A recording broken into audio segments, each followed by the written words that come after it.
1990 Topps Blacklist, not just for Big Hurt anymore. One of the most famous baseball cards of the so called junk wax era is the 1990 Topps Frank Thomas rookie card. But as great as the Big Hurt was in the batter's box, it's not just his big bat that makes his rookie card a hobby classic over the years, one that collectors and investors alike continue to chase with fever. No, Thomas's first Topps card is so popular because it manages to combine two of the leading manias of the boom era, rookie card mania and era card mania. Indeed, over the years, the Thomas rookie card has come to define its own acronym, the pasteboard indistinguishable from the letters NNOF, as in no name on front. If you've been around the modern hobby any length of time, you know the score on this one. The card on the left is the normal, correct version of the Thomas rookie, while the card on the right is conspicuously missing the big slugger's name. As of January 2020, the card on the left is a popular artifact of Thomas's Hall of Fame career, selling for close to $100 in slabbed PSA 10 condition. The card on the right? Well, it's also plenty popular, but hardly anyone owns one. PSA has graded just a couple of hundred, and they sell for mid to high four figures, even in PSA 7. If you study the NNOF card a bit, though, you'll notice it's not just the player's name that's missing. There's also hunks of the thin black piping gone from the left-hand border and from around some of the design elements in the lower right.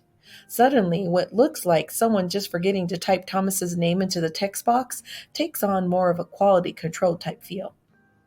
As it turns out, the Thomas rookie card shared a printing sheet with at least a dozen other cards that very occasionally exhibit some form of the same symptoms. Swaths of white covering part of the card background, obliterated text, missing black ink on various parts of the design. In fact, this dirty baker's dozen generally runs by the moniker of Blackless cards, owing precisely to the latter bit, the missing black ink. Julio Franco All-Star card provides one of the most dramatic examples.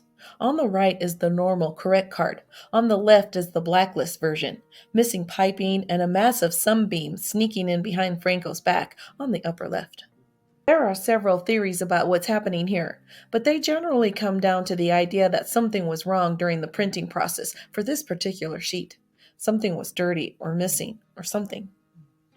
If you do find yourself in the market for some Blacklist 1990s, though, take care and be vigilant.